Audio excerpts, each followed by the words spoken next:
The Health Insurance Portability and Accountability Act, or HIPAA, made revolutionary changes to federal law concerning the privacy of patient health information.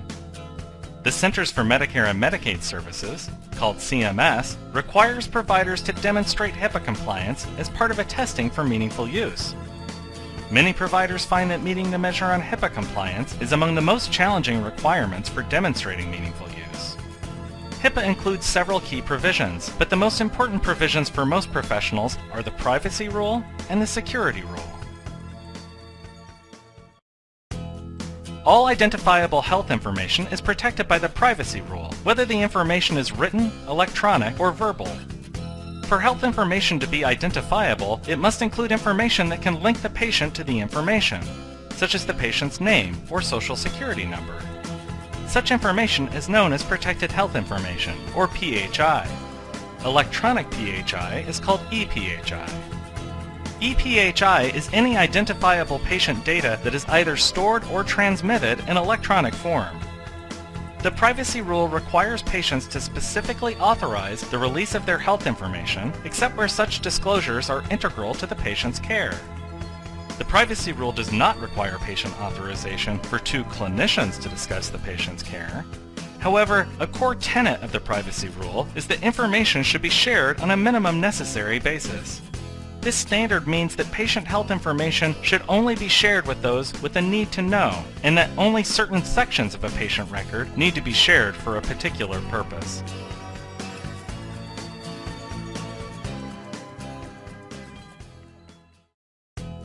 The Security Rule sets requirements for the protection of electronic health information. About half of the Security Rule's requirements are administrative safeguards, requiring such measures as developing written policies and procedures, designating a security officer, and educating healthcare professionals about their HIPAA obligations through regular training. Physical safeguards address the physical security of devices that access or store health information. Technical safeguards include rules on passwords, encryption, and other electronic security tools. The Health Information Technology for Economic and Clinical Health Act, or HITECH Act, established the Meaningful Use incentive programs. It also made significant modifications to HIPAA. Among other changes, the HITECH Act increased the civil penalties for HIPAA violations and required that breaches of PHI be reported to the Office for Civil Rights, or OCR, a part of HHS. Breaches of 500 health records or more must be publicly disclosed. Civil penalties for HIPAA violations include fines of up to $1.5 million for the loss or release of information. Criminal penalties include fines and imprisonment for up to 10 years for the intentional use of health information for commercial or personal gain, or for malicious harm. The OCR enforces HIPAA compliance partly through audits of providers. The OCR also investigates and resolves more than 9,000 complaints of HIPAA violations each year. One of the core requirements of HIPAA compliance and meaningful use is that providers conduct a risk analysis and implement risk management measures. The adoption of EHR and other digital technology significantly raises the risk of PHI breaches because a storage device the size of a person's fingernail can contain health records that would fill an entire room in paper form. Unsecured networking technology may enable a person anywhere in the world to improperly access thousands of health records. A risk analysis will identify threats and vulnerabilities and provide guidance on the remediation steps that must be taken to protect patient data. The risk analysis and any remediation must occur at least once in each reporting period for meaningful use. Providers should also address the encryption of data stored on their certified EHRs. While encryption on all end-user devices is not required, the HITECH Act specifically exempts encrypted data from breach reporting in such cases as the loss or theft of a device containing PHI.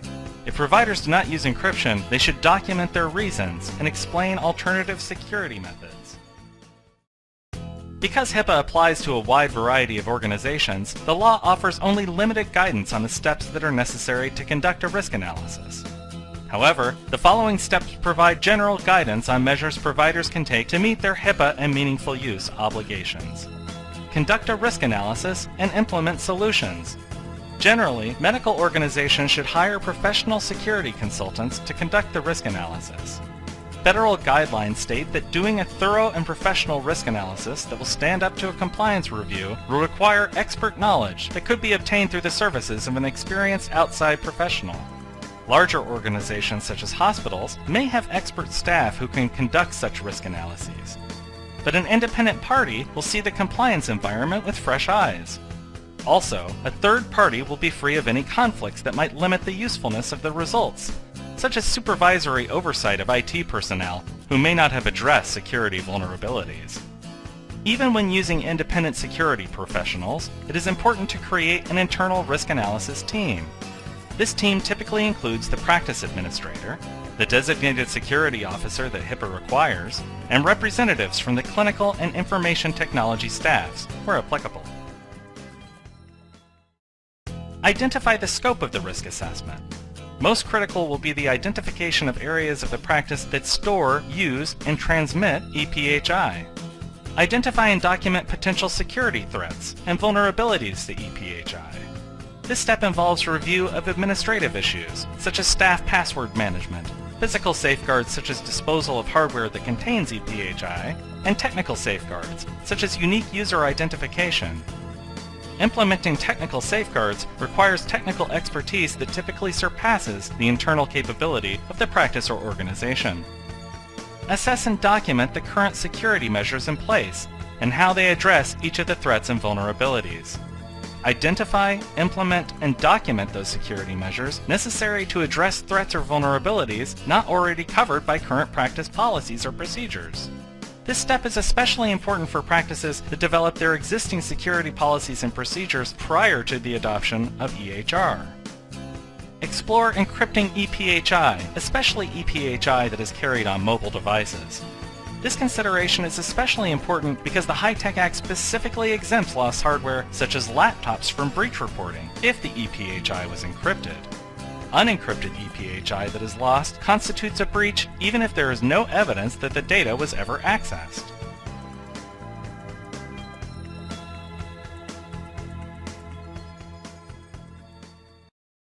Conduct employee training and implement sanction policies. HIPAA training for all staff that come into contact with PHI is a critical step in the implementation of security policies. OCR has imposed large fines on healthcare organizations that fail to provide HIPAA training to staff. Policies must include employee sanctions for failure to adhere to security standards. These sanctions should be described during staff training. Perform periodic reviews and conduct internal audits. Implementing security policies and procedures is an ongoing process. Even with all security protocols in place, it is important to identify any new potential threats or vulnerabilities, document how each will be countered, and train the appropriate staff. The acquisition of new technology or processes, such as partnering with a local health information exchange, called an HIE, will also require updating risk assessment and mitigation processes. The practice should conduct risk analyses or internal audits on a regular basis. These audits should review compliance with security policies and analyze emerging vulnerabilities. For example, are appropriate security measures in place when clinical staff take a laptop out of the facility?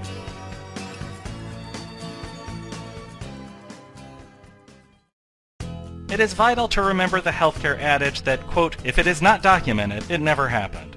Keep a log of the risk analysis process, a complete list of practice policies and procedures, and all training provided to the staff.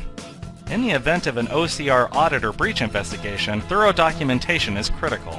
The risk analysis and risk management process must be conducted at least once per EHR reporting period. Any corrective action needed to eliminate security deficiencies should be completed before the end of the reporting period.